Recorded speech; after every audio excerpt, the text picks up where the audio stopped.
They say you never forget the sound of gravel crunching beneath tires on an empty stretch of desert road, especially when it's midnight and the moon is hidden behind clouds that weren't supposed to be there. I remember the way my headlights carved through the darkness like knives through fabric, and how, for the briefest moment, I thought I saw someone standing just ahead, barefoot, pale, and shivering, with eyes that didn't blink and a smile that didn't belong in this world. There are places where stories gather like storm clouds, places where history and legend bleed into the pavement, into the cracked signage, and into the ghost towns that line the horizon like forgotten tombstones. Route 66 is one of those places. Maybe the most famous of them all. It's a ribbon of road sewn through America's heartland, stretching from Chicago to Santa Monica, and though it was once a highway of hope and escape, it's become something else entirely now. A long scar on the landscape, a highway of ghosts. I had always been drawn to ghost stories. Not just the kind that make you jump, but the ones that stick with you long after the fire's burned out. There's something magnetic about them, especially the ones tied to places like Route 66. It's not just any road. It's a piece of Americana, stained with tire grease, grit, and the whispered remnants of travelers who never made it home. People talk about the haunted motels, the phantom diners with music from another decade, and of course, the hitchhiker. You've heard about her, haven't you? The girl on the side of the road. The one wearing the white dress. The one who appears just after midnight, always in the same spot near the old bridge outside of Gallup, New Mexico. The one who asks for a ride, speaks almost too softly to hear, and then disappears somewhere between here and nowhere. I never believed those stories, not really. At least not until that night. I was driving west from Amarillo. I had taken time off work, packed up my car, and hit the road without a clear destination. It was supposed to be therapeutic. After the breakup, after losing my job, after everything fell apart, I just needed to breathe. I figured Route 66 would be good for that. Nostalgia, freedom, and long stretches of silence. I was wrong. The first strange thing happened just past Tucumcari. My radio began to static out, which wasn't unusual out there. But this wasn't just static, it was a voice. Soft. A woman's voice, repeating something I couldn't quite make out. I leaned in, fiddled with the dial, and for a second I thought I heard her say my name. Not just a hello or a can you hear me, but my name. I shook it off. Probably fatigue. Too much coffee.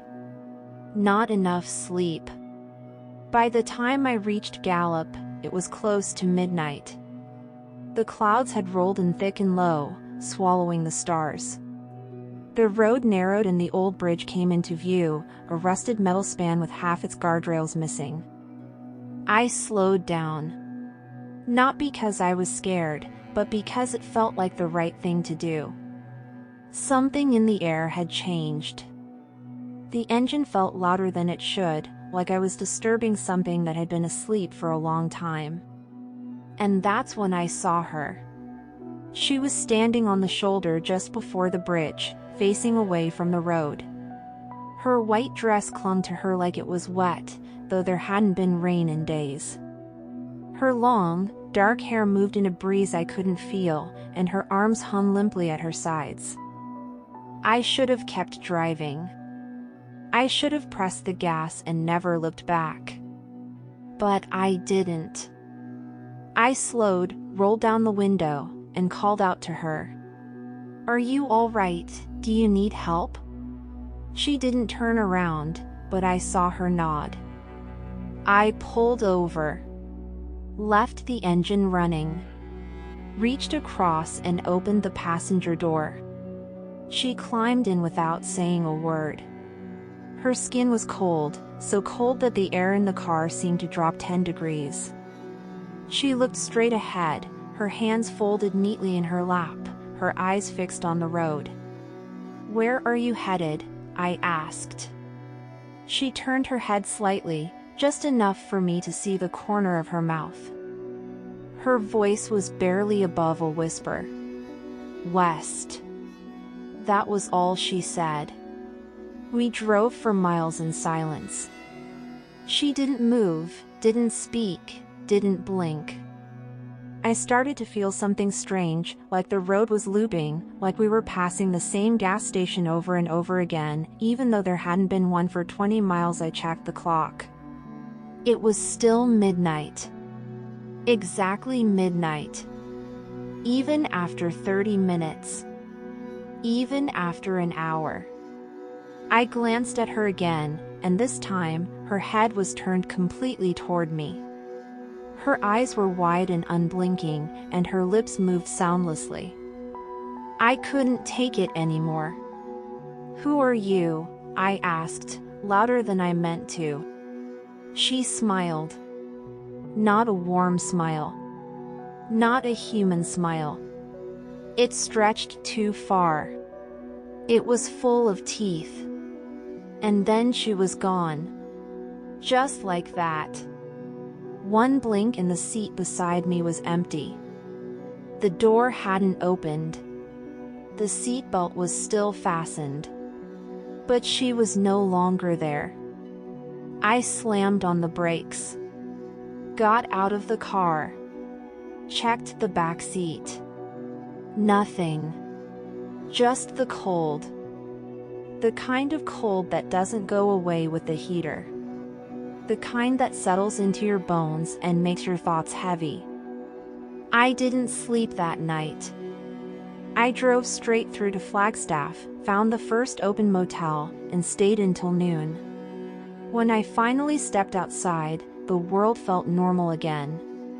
But I wasn't. Not anymore. I started digging. I needed answers. I found forums, old newspaper clippings, even audio recordings from truckers who claimed to have seen her.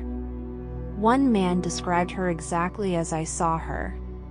Another said she had asked him to take her home, only to vanish before he could ask where that was. A woman in Arizona claimed the hitchhiker had been in her back seat for an entire night, humming an old lullaby that her grandmother used to sing. The stories varied, but they all shared a few details. The white dress. The cold air. The soft voice. And the vanishing.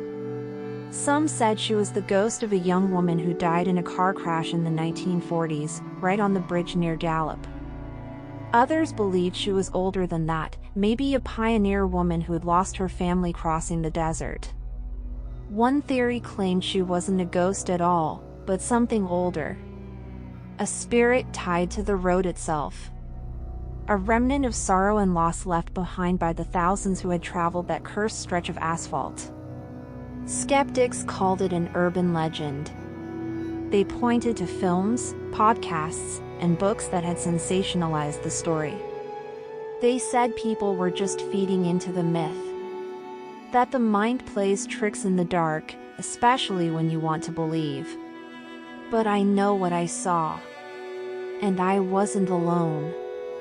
I started reaching out. Found others like me. People who had driven Route 66 and come back changed. Some had seen her. Others had heard her. A few had picked her up and lived to regret it. One man told me she never left his car, that even now, years later, the back seat fogs up every night at midnight. Another woman showed me a photograph she had taken through her rearview mirror. There was a figure in the back. Pale. Smiling. The legend persists because she's real. Not in the way you and I are real, but in the way fire is real. In the way pain is real. She's a wound that never healed. A memory with teeth. Route 66 is no ordinary road. It's a place of history and horror. Of dreams and death.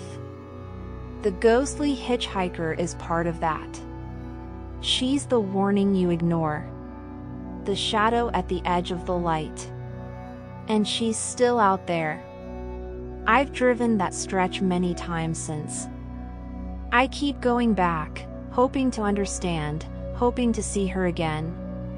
Some nights I think I catch glimpses. A reflection in the mirror. A figure by the roadside. Sometimes I hear the radio crackle and her voice returns, whispering my name like a promise. If you ever find yourself on Route 66 after dark, and you see her, standing alone in the headlights, barefoot and cold, do yourself a favor. Don't stop, don't speak.